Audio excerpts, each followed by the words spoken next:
네, 여러분 안녕하십니까? 사사건건 시작을 하겠습니다. 오늘 금요일이죠. 금요일은 바로 이 코너로 시작을 하는 날입니다. 여론조사 결과를 토대로 정치권의 흐름을 짚어보는 순서를 저희가 매주 금요일에 마련하고 있습니다. 오늘도 여론조사 기업 메타보이스의 김봉신 이사는 저와 함께하고요.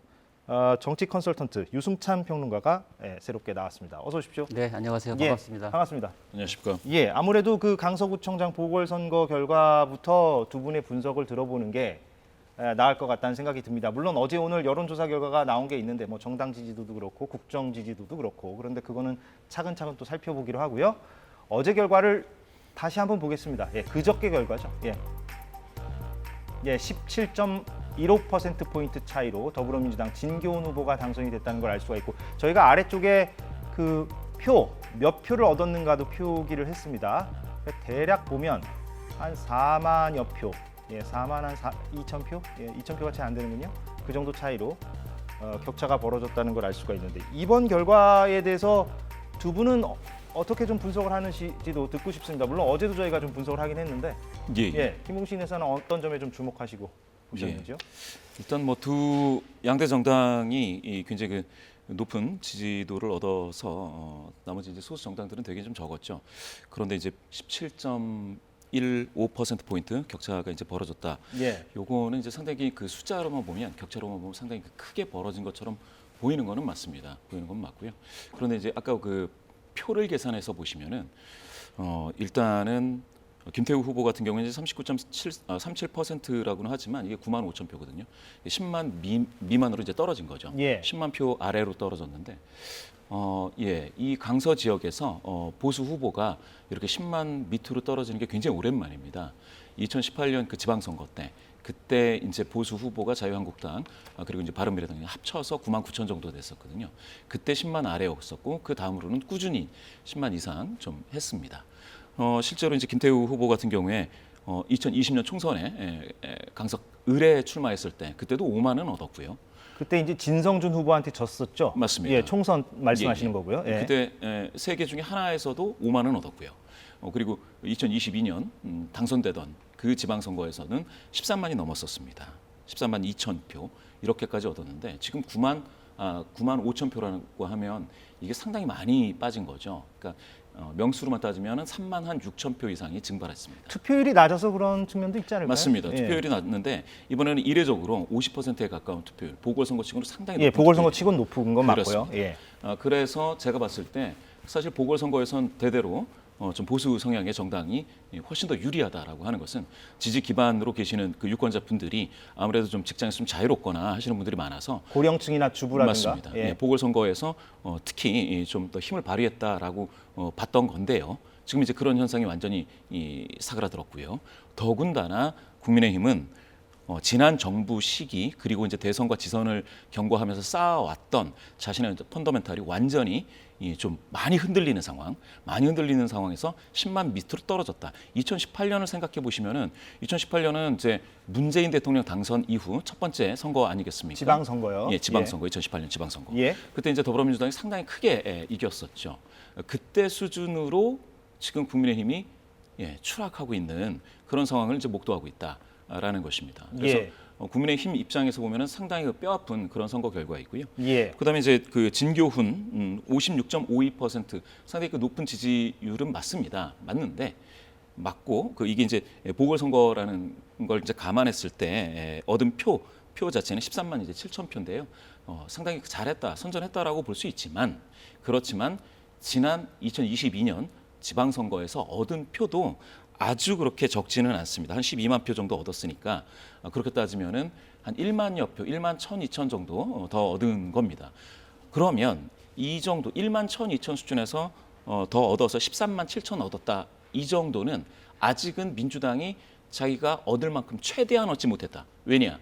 2018년, 2020년, 2022년 대선 이런 선거에서는 거의 18만, 19만을 얻었었습니다. 표로. 근데 지금 13만 7천 가지고 만족을 하고 샴페인을 터뜨리고 이렇게 할 상황은 지금 민주당도 아닌 거죠. 알겠습니다. 양쪽을 다 좀 지적을 해주셨던 것 같고, 유승찬 평론가께서는 좀 어떤 점에 주목을 하셨는지요? 뭐 이번 선거가 이제 끝나고 나서 뭐 이제 이 정권 심판론을 기정사실화하는 여론들이 굉장히 많잖아요. 그런 분석들이 좀 많죠. 분석들이 좀 예. 많이 나왔는데 저는 뭐 그렇게까지 보지 않고요.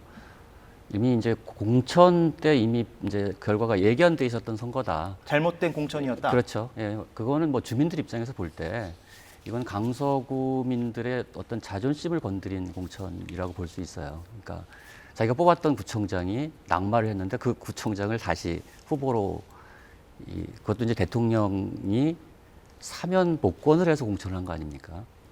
흔히들 이제 지방선거는 주민이 뽑고 국회의원 선거는 시민이 뽑고 대통령 국민이 뽑는다는 말이 있어요. 예. 그만큼 지방선거는 그 지역 구민의 삶과 밀접한 이런 이제 이 투표하는 유권자 입장에서도 그런 펀더멘털을 가지고 투표를 하게 되거든요. 예. 그래서 여기다가 지나치게 정치적 의미를 부여하는 것은 이것은 오판을 할 가능성이 있어요. 아, 예. 민주당 입장에서 볼 때 이것이 총선까지 그냥 갈 것이다. 그러니까 민주당 네. 입장에서 너무 오판할 수 있다. 그렇게 오판할 수 정치적 있죠. 의미를 네, 과하게 부여하면. 그렇죠. 예. 예, 저는 오히려 이번 선거는 뭐 격차가 조금 더 벌어질 수도 있었다.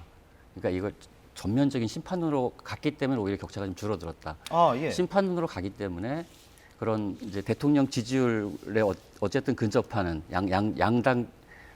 양당의 그 지지자들이 좀 결집하는 효과를 좀 불러올 수 있었다고 좀 봅니다. 오히려 그 지역의 문제에서 김태우 후보의 공천 문제를 전면에 내걸고 좀 더 로키로 선거를 했으면 뭐 투표율은 좀 낮아졌을 수 있지만 예. 뭐 격차는 더 벌어질 수 있지 않을까. 예. 저는 새로운 좀 그렇게 생각합니다. 시각인 것 네. 같기도 합니다. 예, 그렇군요.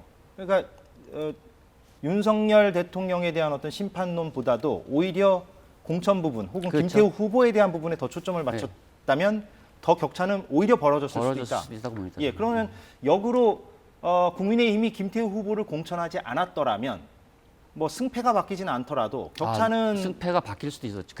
그리고 원래는 이제 국민의힘은 승패가 바뀌었을 수도 있다. 네, 물론 이건 좀 무의미한 좀 그렇죠. 뭐 네. 전제이긴 합니다만. 근데 원래는 이제 국민의힘 지도부는 공천을 안 할 생각이 굉장히 많았어요. 예, 그런 보도도 있었죠. 그러니까 공천을 안 하는 것이 총선에는 훨씬 유리했죠. 왜냐하면 약간 민주당과의 그 비교해서 도덕적 우위를 확보할 수 있는 지점이었거든요. 그러니까 귀책 사유가 있는 정당이 공천하지 않는다. 예, 그러면 그러면 향후 이제 총선 전략에 있어서 유리한 고지를 점할 유리한 수가 있었다. 고지, 명분을 축적할 수 예. 있었는데, 근데 이제 갑자기 이제 어쨌든 김태우 전 구청장을 사면 복권하면서 이게 급물살을 타게 된 거죠. 예, 그러면서 이게 양당의 전면적인 총선 전초전으로 이제 프레이밍이 되면서 예. 선거판이 좀 커진 측면이 있지 않았나. 그렇기 때문에 국민의힘 입장에서는 굉장히 좀 곤혹스러운 상황에 직면했다. 예. 네. 알겠습니다. 예, 두 분의 어떤 관점을 좀 저희가 새롭게 들었고요.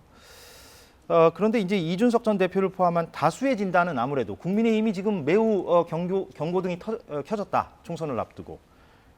그래서 2018년 수준으로 되돌아갔다. 그게 아까 김묵신 이사께서 말씀하신 거랑 좀 맥을 같이 예. 하는데 여기에 대해서 유승찬 평론가께서는 그러면 뭐 절반만 동의하십니까? 아니면은 네, 저는 절반만 동의합니다. 예. 그러니까 심판론이 작동한 건 사실이지만 예. 2018년으로 돌아갔다는 건 저는 전혀 사실이 아니다라고 보고요. 조금만 더 부연해 주신다면 왜 절반만 이거는 동의하고 이제 동의하지 요 않는지. 다음에 얘기할 정당 지지도를 보시면 알 수 있을 거예요. 예. 그럼 보고 얘기를 하죠. 근데 재발론 기회를 좀 드리겠습니다. 예. 심판론 같은 경우에는 이제 저는 어느 정도는 작동을 했다 이렇게 보는데요. 예. 두 가지입니다. 물론 오늘 뭐 논쟁하자고 두 분이 예. 모신 건 아니고요. 예. 근데 뭐 논쟁 지점이 생기면 또 우리가 파고드는 것도 재밌으니까. 맞습니다. 정권 심판론이 먹히지 않을 수도 있죠. 수도 있는데 지금 같은 경우는 이제 주변 환경, 그 후보 요인도 물론 이제 포함해서 본다면 이제 두 가지가 있습니다. 이재명 대표의 이제 구속영장이 기각됐다라는 측면이 하나 있고요. 두 번째는 이제 진교훈 후보가 네거티브와 통하지 않는 후보, 완전히 뉴페이스인데 사실상 뭐 어떤 흠결이 있어서 저 상대 캠프에서 뭔가 이렇게 좀 걸 수 있는 게 있어야 되는데 그게 그렇게 발견되지 않았었습니다. 예. 만약에 이게 걸렸으면 정권 심판론이 작동을 하지 않았겠죠. 그런데 이제 이런 환경에서는 정권 심판론이 작동할 수밖에 없었다라는 게 이제 하나고요. 완전히 외곽에서 이제 있었던 그 정부 측면에서, 그러니까 대통령실 입장에서의 악재들이 이제 많았다는 것도 있겠지만 더 분명한 그냥 실증적인 어떤 그런 사실을 말씀을 드리면 사실은 김태우 후보 같은 경우에는 흰색 옷을 입고 다녔죠. 거리두기를 일부러 좀 해보려고 노력은 했었습니다. 물론 되지 않았죠. 빨간 옷을 안 입고. 예, 빨간 옷을 입지 않고 그렇게 했다라는 것 자체가 사실은 그 정도의 스탠스를 취한다라는 것은 이미 조사를 해보고 정권 심판론이 있을 것이다. 그리고 대통령과의 후광 효과. 대통령의 후광 효과는 사실 이번에는 후광이 아니고 역광이 돼버렸습니다. 네, 네. 그런 측면에서 본다면 이미 캠프에서 그거 파악하고 그 정도의 이제 준비를 했던 것 같고요. 결과적으로 이렇게 수치로만 따진다면 그 리서치뷰라는 ARS 회사가 그 임박해가지고 조사를 했는데 그 격차를 한 10%포인트 정도 진경훈 후보가 이긴다 이런 정도로 나왔습니다. 그건 일종의 예측 조사라고 그렇죠. 하죠. 예측 조사를 이제 ARS로 한 건데요. 개표하기 전에 발표하는. 맞습니다. 예. 비교적 이제 맞는 수치가 나올 법도 했는데 이게 이렇게 17%포인트 정도로 이제 벌어진 이유 중에 하나는 제가 봤을 때 이제 보수 성향의 그 어떤 유권자분들이 지지 배반 투표를 했다. 그게 한 3에서 4%포인트 정도 투표자 베이스에서 그 정도로 이제 볼 수가 있습니다. 지지 배반 투표라는 것은 그러니까 계급 배반도 있고 지지 배반이 있는데요. 자기가 지지하는 세력의 반대쪽을 아예 투표를 하는 것이죠. 그러니까 원래는 보수였는데 그렇습니다. 이번에 무언가 화가 나서 그렇죠. 진기훈 후보한테 표를 준 사람도 한 3, 4%포인트는 돼 보인다. 그렇습니다. 예. 그 정도로 본다면 이거는 이제 심판론을 빼고서는 해석이 잘 안 된다. 예, 무슨 말씀인지 알겠습니다. 정당 지지도를 보고 유승찬 평론가께 아마 얘기를 들어보면 좋을 것 같은데요. 오늘 나온 한국갤럽의 정당 지지도입니다. 국민의힘 34, 더불어민주당 34 똑같게 나왔는데 제가 잠깐 개요는 설명해 드리는 게 좋을 것 같군요. 10월 10일부터 12일까지 조사했고 1000명 전화 면접 조사죠. 95% 신뢰 수준의 플러스 마이너스 3.1%포인트 오차 범위를 갖고 있습니다. 오늘 나오는 모든 조사는 중앙선거 여론조사 심의위원회 홈페이지를 참조하시면 되겠습니다. 한국갤럽은 저렇게 나왔고요. 다음 거 볼까요? 맨 위에 보시면 NBS라고 바뀌어 있죠. 이건 어제 나온 조사고 마찬가지로 NBS도 잠깐만 말씀드리면 4개 여론조사 업체가 공동으로 실시하고 있는 거고 10월 9일부터 11일까지 했고요. 마찬가지로 1000명 전화 면접 방식이고 똑같습니다. 표본 오차 95%에 플러스 마이너스 3.1%포인트 표본 오차 범위를 갖고 있습니다. 여기서는 31대 29. 근데 아까 것도 그렇고 지금 것도 그렇고 무당층 태도 유보가 매우 크다는 거는 사실 일관된 흐름입니다. 이게 유별난 수치는 아니고요. 일관된 흐름이긴 한데 정당 지지도 보고 와서 이제 말씀을 하신다고 하셨는데 어떤 측면을 좀 말씀해 주고 이게 싶으십니까? 전면적인 정권 심판이 작동했다 이러면 정당 지지도에 영향이 있어야 되거든요. 이 갤럽 조사 같은 경우가 11일, 11일, 12일 조사예요. 3일 조사 결과이기 때문에 반영이 돼야 됐는데 지지율 변화가 거의 없단 말이에요. 그러니까 사실상 이제 아까 우리 김 이사님께서 지지 배반 투표 말씀하셨는데 그거는 이 가령 김태우 후보를 찍어놓고 형식적으로 경선을 했다고 그랬을 때 그 경선 상대 후보 지지자들이 그 반대 투표를 했을 수는 있을 거라고 봅니다. 그거는 정권 심판하고는 관련이 없는 전 행위라고 보고요. 물론 당시에 이제 김행 그 여가부 장관 후보자 청문회가 있었잖아요. 그게 좀 화를 돋군 건 있을 겁니다. 이거 TV를 보다가 안 되겠다, 경고를 줘야 되겠다. 그래서 저는 이제 심판이라는 단어보다는 경고라는 단어가 좀 적당할 것이다. 이번 강서구청장 선거는 정권에 대한 경고를 주고 싶었다. 김태우 공천과 지금 하고 있는 여러 가지 국정 기조에 대한 경고를 주고 싶었다고 얘기하는 수준이 좀 더 적절하지 않을까. 이거 전면적인 정권 심판이라고 얘기하기에는 그 다음 나온 이 정당 지지도에 큰 변화가 없었던 것이 그렇게 이제 아전인수격으로 이것이 이제 윤석열 정권 심판 여론이 강하게 작동한 거다라고 17%까지 격차가 난다 이렇게 보기에는 무리가 있다. 좀 무리가 있지 않나 이런 생각을 듭니다. 그러면 이 데이터를 보고 나서 김봉신 이사께도 발언 기회를 드리면 좋을 것 같은데 다음 거를 좀 보여주시겠어요?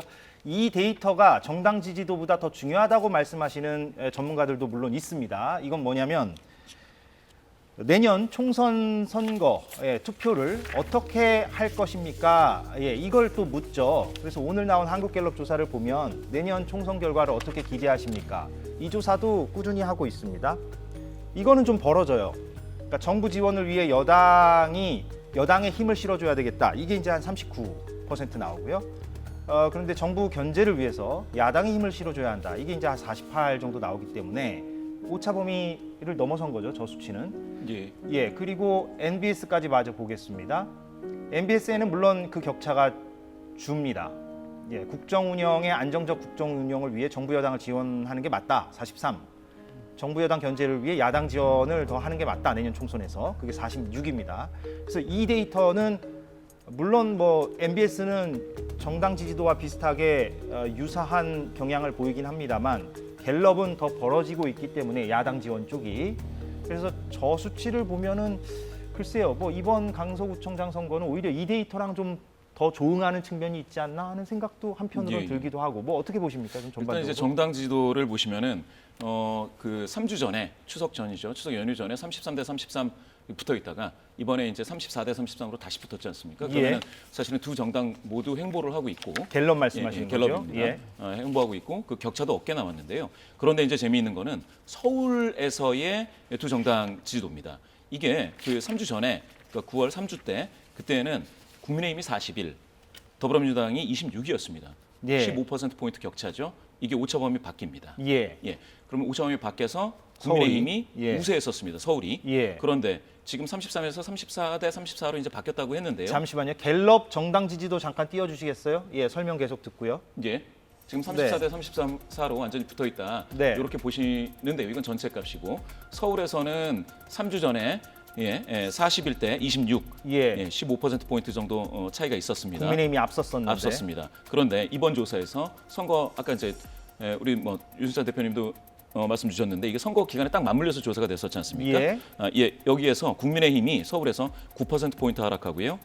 민주당은 10%포인트 상승했습니다. 그래서 물론 이제 각 정당의 변동은 오차범위 이내이지만 격차를 따지고 보면은 격차가 지금 32대 36으로 두 정당이 오차범위 이내로 들어왔고 수치로만 보면 4%포인트 오차범위 이내에서 더불어민주당이 좀 우세한 것처럼 보입니다. 그렇다면 좀 유의미한 변화가 있었다. 변화가 있었고요. 그런데 그러면 어떻게 두 정당 모두 똑같이 횡보를 하느냐?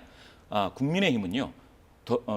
대구 경북에서 24%포인트 올라갑니다. 예. 이거는 이제 지역적 균열에 따라서 사실은 정당 균열이 흔들리는 게 양극화되고 있는 것처럼 보이는 거죠.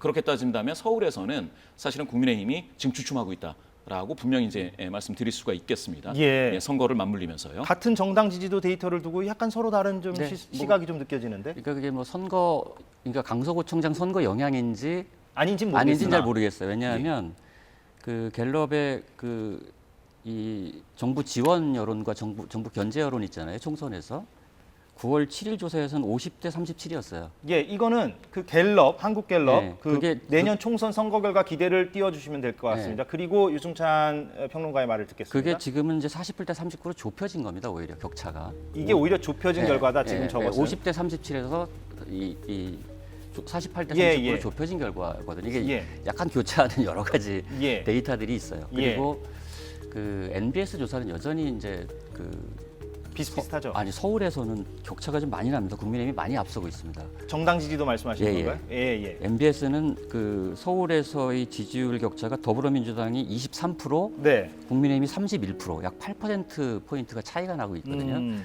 그래서 이 조사별로 약간 좀 편차들이 좀 있는데 우리 김봉신 이사 말씀처럼 서울에서 국민의힘이 앞서던 서울 지역에서 정당 지지도가 좁혀지고 있는 추세인 건 사실인 것 같아요. 예, 갤럽이든 MBS든. 근데 그것이 예. 저는 강서구청장 선거가 기점이 됐다고 보진 않습니다. 그러니까 예. 여러 가지 지금 오히려 이번에 이제 인사청문회 과정이나 뭐 이런 것들이 좀 영향을 미쳤다. 저는 이렇게 보고 있고 전반적으로. 예. 그래서 그것이 또 MBS 조사하고는 좀 다른 경향들을 보이고 있는데 예. 이것들은 좀 추세를 좀 더 지켜봐야 예. 그 의미를 좀 정확하게 파악할 수 있지 않을까 이렇게 생각합니다. 예, 잠깐 시청자 여러분들 위해서 제가 좀 요약 설명을 하자면 그 NBS든 갤럽이든 전체 정당 지지도는 엇비슷하다고 볼 수가 있겠고요. 그런데 지금 두 분은 아무래도 이번에 강서구청장 보궐선거가 있었기 때문에 서울의 정당 지지도를 비교를 했는데 갤럽은 김봉신 이사 설명대로 많은 변화가 좀 있었던 것으로 보인다라는 말씀이고 그런데 또 유승찬 평론가는 MBS를 보면 또 그렇지 않은 부분이 있기 때문에 이거를 이제 어느 한쪽으로 좀 설명하기는 좀 힘들다라는 취지로 제가 받아들여지는데 알겠습니다. 예, 데이터는 좀 여론조사 업체마다 다를 수는 있는 거겠고 예, 어떤 부분에 좀 주목을 하시는지 그 차이점은 알겠고요. 잠깐 정치권 얘기를 해보자면 예. 국민의힘이 원래 오늘 최고위원회의에서 당 쇄신안을 내놓겠다고 했지만 취소를 했고요. 예. 그래서 모레 긴급 의원총회를 열고 수습 방안을 논의한다고 합니다. 아직 조금 혼란스러운 분위기가 굉장히 혼란스러운 것 같아요. 읽혀요. 대구시장, 홍준표 대구시장이 또 쓴소리를 했는데 제가 뭐 또라고 자꾸만 강조하는데 최근에 SNS를 많이 하고 계십니다. 근본적인 당정 쇄신 없이 총선 돌파가 되겠냐? 각종 참사에도 정치적으로 책임지는 사람 없고 당력을 총동원한 총선 바로미터 선거에도 책임지는 사람이 없다면 그게 이번 선거를 말하는 겁니다. 내년 총선은 암담해질 수밖에 없다. 예, 이런 문제 제기를 했는데 국민의힘 뭐 어떻게 할까요? 어떤 수습 방안을 좀 내놓을까요? 글쎄 뭐 지금 오늘 비대위를 하려다가 이제 취소를 한 것은 최고위원회. 예. 최고위원회. 예. 다른 기류가 좀 있는 거죠. 다른 목소리들이. 그러니까 지도부가 사퇴해야 된다는 목소리들이 좀 있는 것 같고 이것들을 이제 경청하는 수순이 아닐까 이런 생각이 드는데 네. 지금 이번 이번 보궐선거 결과를 어떤 강도로 받아들이느냐. 사실은 저는 이번 보궐선거가 있기 전에 결과에 역설이 있을 것이다. 이기는 쪽이 총선에서는 불리하게 작용할 수 있다. 승자의 저주. 네, 지는 쪽이 성찰하고 혁신해서 오히려 총선 준비를 잘할 수 있다. 그런 계기로 이걸 삼을 수 있는 지혜가 있다면 그 정당은 굉장히 그 좋은 결과를 오히려 얻을 수 있다. 이렇게 저는 이제 예측을 했었는데 국민의힘이 정말 이 결과를 국민의힘이 아프게 받아들인다면 뭔가 그러면서 새로운 대책을 내놓을 수 있다면 저는 국민의힘에게 약이 될 것이라고 저는 보고요. 가령 어떤 게 있습니까? 그 정도 수준까지 가려면. 지금은 지도부 사퇴가 불가피하다고 봅니다. 저는. 예. 지도부 사퇴와 비대위 체제로의 전환이 불가피하다고 보고 그 선택을 하지 않는다면 수준에 못 미친다. 그렇죠. 그거는 이제 다시 봉합을 하게 될 건데 근데 이 봉합이라는 것은 늘 뒤로 갈수록 다시 이제 이게 터지게 돼 있잖아요. 더 이제 그 비대위 구성이 좀 늦춰질 뿐이다. 저는 김기현 대표 체제로 총선을 치르기는 굉장히 어렵다고 봅니다. 지금 국민의힘이. 예. 그러니까 대표의 어떤 존재감이나 그다음에 통합 능력 이런 것들이 굉장히 떨어지기 때문에 저렇게 분열된 상태에서 총선을 해서는 지금 지지율과 상관없이 총선을 이기긴 굉장히 어렵거든요. 그래서 유수찬 평론가께서는 다른 방송에서 제가 좀 주목한 것은 예. 만약에 국민의힘이 비대위로 전환된다면 김종인 전 위원장이 다시 호출될 수도 있다라고 전망을 하신 바가 있는데 네, 요즘에 그런데 한편으로 좀 드는 생각은 김종인 전 비대위원장은 요즘 그 금태섭 대표를 지지한다는 발언도 하고 있고 이런데 그게 과연 현실 가능성이 있을까? 그것도 전 포함해서 이제 예. 김종인 위원장 요즘 방송을 보면 굉장히 국민의힘에 대한 비판이 되게 부드러워지고 누그러지셨거든요. 오히려? 예. 저는 뭐 어떤 시그널이 있을 수도 있다고 보는데 저는 이제 그렇게 봐요. 그러니까 이번 국민의힘이 총선을 만약에 이기고 싶은 마음이 간절하다면 그 이준석 대표까지 끌어안아야 된다고 저는 봅니다. 예. 그 정도의 보수 선거 연합은 해야 이 총선에서 이길 수 있는데 그렇다고 지금 윤석열 대통령이 이준석 대표를 끌어안기는 굉장히 어렵지 않습니까? 여러 가지 이제 이 지위나 정서적인 측면에서 그렇기 때문에 저는 이제 이준석 전 대표까지 끌어안을 수 있는 비대위원장으로는 현재로서는 김종인 그 대표밖에 없는 것 아니냐. 예. 김종인 대표를 경유해서 이준석 대표를 같이 끌어안고서 선거를 할 수 있다면 어떤 지렛대 역할이군요. 그렇죠. 그럴 가능성이 있다면 뭐 저는 그거는 국민의힘으로서는 그 좋은 전략이 아닐까 뭐 이런 취지에서 말씀드린 겁니다. 예, 그렇군요. 예, 어떤 취지인지 이해가 됐습니다. 내친 김에 하나 더 질문 드리고 제가 김봉신 인사께 넘어가겠는데 그럼 민주당은 어떨까요? 지금 어찌 됐건 지배적인 분석은 이재명 체제가 이번 선거 결과로 더 안정화, 고착화되었다. 총선도 이재명 체제로 치를 수 있다. 이런 말들이 더 많이 나오고 있고 그러나 아니다. 또 비대위 갈 수도 있다. 연말 연초를 또 들여다봐야 한다. 이런 얘기도 있고요. 그게 이제 어려운데 예. 어쨌든 구속영장이 기각되고 이번에 압승을 했기 때문에 이재명 대표 체제가 되게 공고해진 건 사실이지 않습니까? 예. 그래서 저는 이재명 대표 체제로 총선을 치르는 것이 상수가 됐다고 봅니다. 지금은. 이번 선거 결과로. 이번 선거 결과로. 예. 그런데 이재명 대표가 주도한다고 해도 지금처럼 가령 뭐 수박 감별사나 뭐 이런 얘기들, 그러니까 이 비명과 친명 간의 갈등이 격화된 상태에서 비명을 배제하는 방식으로 총선 판을 짰을 때 저는 민주당이 선거에서 이기기가 굉장히 어렵다고 봅니다. 왜냐하면 2015년에 그 새누리당 지지율이 민주당의 2배였거든요. 계속 지속적으로 2배였어요. 41대 21. 그때 새정치민주연합이었나 아무튼 그랬는데 근데 그때 이제 뭐 진박 감별사 얘기 나오면서 이 비박을 배제하는 총선을 치름으로 해서 그 2016년 선거에서 패배하지 않았습니까? 예. 그러니까 정당 지지율이 압도적으로 높을 때도 그런데 지금은 정당 지지율이 거의 붙어 있단 말이에요. 네. 그런데 만약에 그렇게 이 뺄셈 선거, 그러니까 덧셈 선거가 아니라 뺄셈 선거를 한다면 누군가를 배제하는 선거를 한다면 저는 이제 앞으로는 이제 12월 1월을 경유하면서 생기는 정당의 그 선거 지형 여기에 따라 총선 결과가 뒤바뀔 가능성이 굉장히 높다고 봅니다. 예, 그 부분은 잠시 뒤에 또 짚어보기로 하고요. 국정 지지도 보고 김봉신 이사께 데이터 분석을 좀 들어봤으면 좋겠는데요. 예, 이건 저희가 매주 보고 있습니다. 그런데 매주 보는데 매주 비슷합니다, 수치가. 그런데도 매주 보고 있습니다. 한국갤럽에서는 긍정 33, 부정 58로 나와서 비슷하고요. 예, 윤석열 대통령 직무수행 평가입니다. MBS도 마저 보죠. 35대 57이라서 비슷하고요.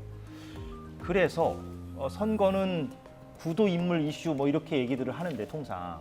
근데 저 수치가 지금 뭐 제 기억으로도 너무 오랫동안 지속되고 있어서 이게 총선까지 비슷하게 갈 것이냐, 물론 쉽지 않은 예측이긴 한데 또 그렇게 만약에 비슷하게 간다면 다른 이슈나 인물을 다 압도하는 게 아니냐, 저 구도가. 뭐 이런 생각도 드는데 그런 말씀하시는 분들이 많고요. 예, 김봉신 이사께서는 어떻게 보십니까, 저 데이터? 예, 뭐 반 정도는 제 공감하는 바가 있습니다. 예. 그거는 이제 사실은 저 35 정도 저거를 이제 그 뒤에 뭡니까 모른 응답을 빼고 나머지 베이스를 이제 다시 계산을 하면 38, 9 나오거든요.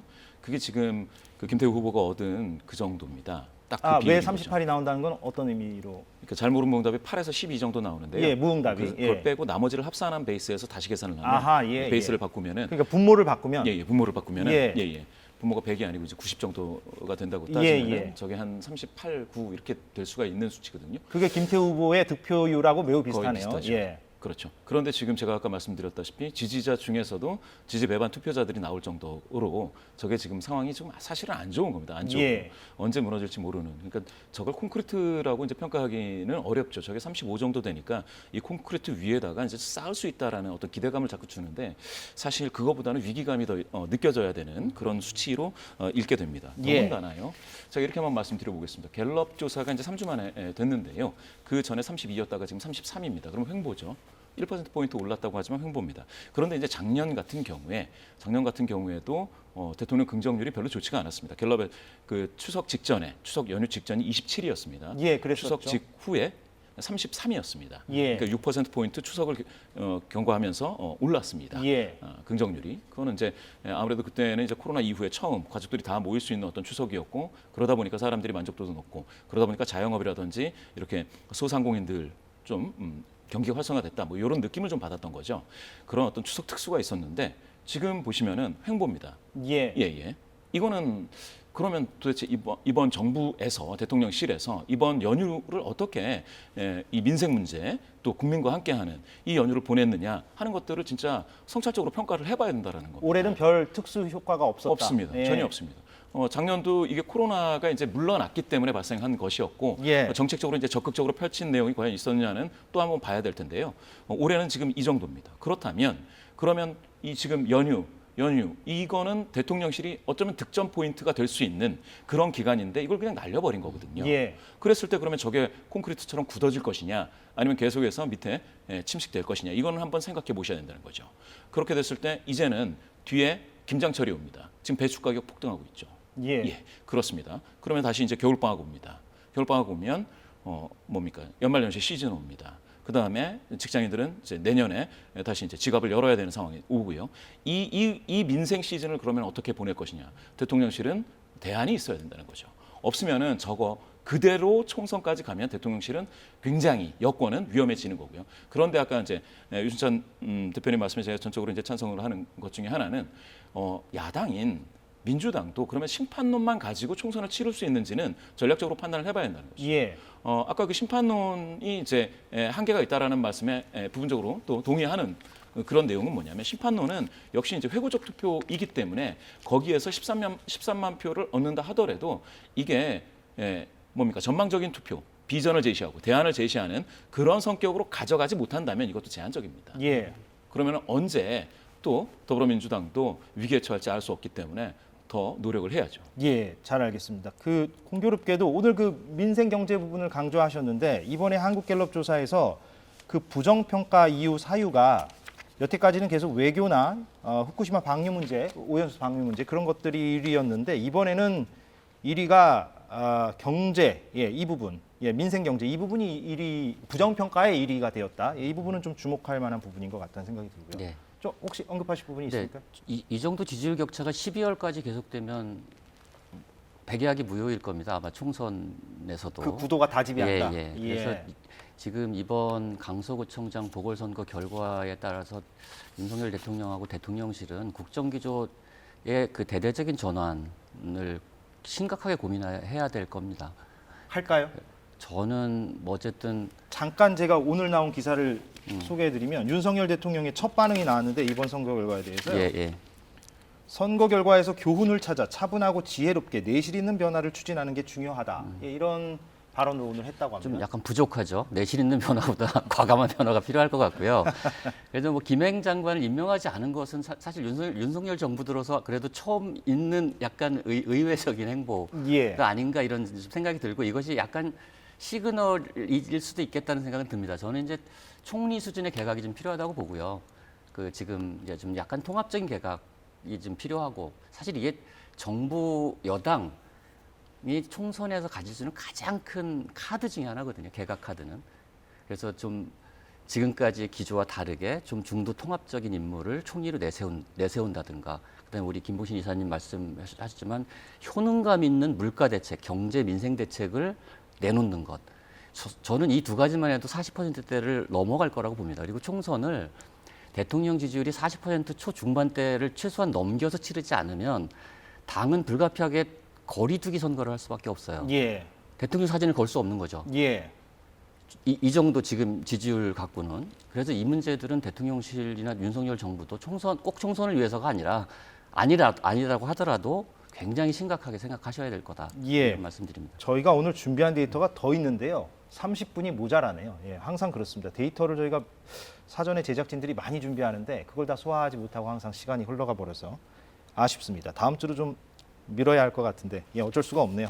두 분과 함께했습니다. 김봉신 이사 그리고 유승찬 평론가였습니다. 고맙습니다. 네, 감사합니다. 고맙습니다.